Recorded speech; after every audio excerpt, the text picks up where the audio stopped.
Hello, my name is Jonathan Patsky, and today I'll be presenting on smart assistants as a disruptive technology for ESOC318. Intelligent personal assistants are disruptive because they take many tasks that are tedious or require full attention and turn them into tasks that can be completed with your voice while simultaneously doing other things like driving, cooking, or working. Here's an example on just how disruptive smart assistants can be. Let's say you're working in the kitchen, cooking in the kitchen, and you need to check on your baby. Just ask Alexa to show you a feed of the baby monitor. Or let's say you're a mechanic working in a shop and you use a motion camera combined with a smart assistant to let you know when you have a new customer in the lobby. This lets you work peacefully in the shop, getting more work done. Perhaps instead of a motion sensor, it could be a smart camera set up with a two-way microphone so that he can even speak to them. In addition to the baby and mechanic example, a few things that were not formerly available to the middle class were things like home automation, automatic lighting, AI-controlled air conditioning.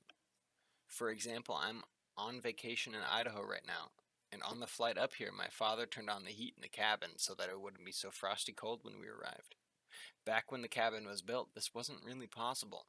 It was only heated by a wood stove. As mentioned, these assistants seem to have a positive effect, but there are definitely cons to this, as we've learned in class. For example, invasion of private space and potential unwanted data collection are very real dangers. First off, I'd like to address the picture and explain it.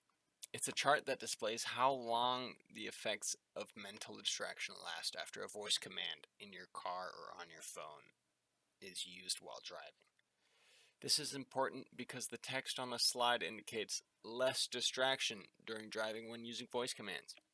But that's only true when you compare it to traditional ways of manipulating your phone, i.e., touching your screen and looking away from the road to do that. It's much better to be actually looking at the road and have an increased reaction time than it is to look down at your phone, causing an infinitely longer reaction time. Personally, smart assistants have affected my life by making the road a much safer place for me and others. However, I do want to note that personally I don't have any smart devices in my house that I use voice commands with. I feel as though there's not enough to gain from having one, especially when you consider the privacy issues and data collection problems. Plus, it feels like my phone listens to me enough already. Smart assistants like Amazon Alexa and Google Home were based on things like the Intelligent Room project at MIT.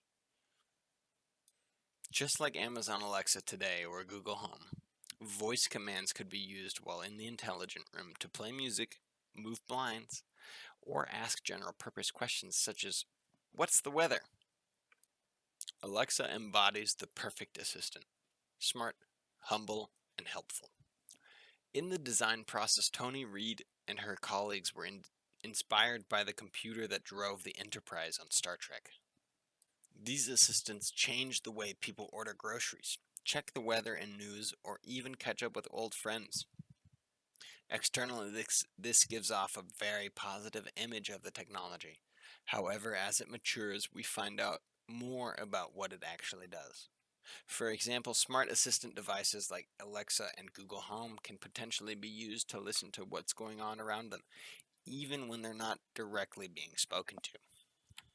These devices use that information collected to improve the effectiveness of advertisements towards you. While smart assistants almost seem like a gimmick, they have a huge potential to bolster younger users' learning abilities. A 6-month-long study was conducted by Nilsson and Royland with children ages 4 to 6 located in Norway. The study came to the conclusion that interaction with voice assistants became very fragile with younger children involved. The reason for this lies in the conversational abilities of the children. They get distracted when the assistant is trying to ask questions, leading to incorrect responses and confusing the smart assistant. Additionally, classroom environments have not been considered due to security and privacy concerns. Since devices must respond to users, they have to be listening consistently. This leaves the door open for potential abuse of privacy. To address this concern, there have been some proposals for indicators while recording, but not much else has been done.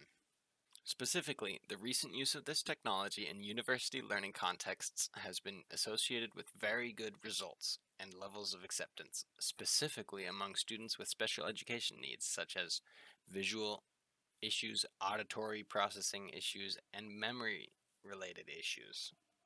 Forrester Research expects half of American homes will have a smart speaker device by 2022. And Google claims to be selling a Google Home every second. That's 31.5 million devices per year. Google sells a lot of smart devices. That's a lot of free personal data that Google may or may not be collecting. There's not very much research at all concerning Alexa and how it affects the household itself over long periods of time.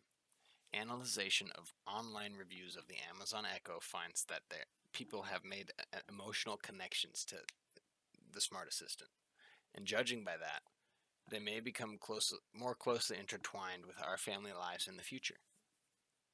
That might be good or bad.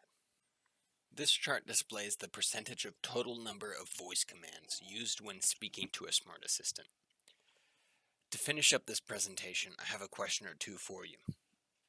Do you think that it's strange small talk makes up 8% of the total commands given to smart assistants? Do you think that number might go up in the future? Personally, I think it will. Here are the sources I used for this presentation. I'll include this in a separate file along with the presentation I made.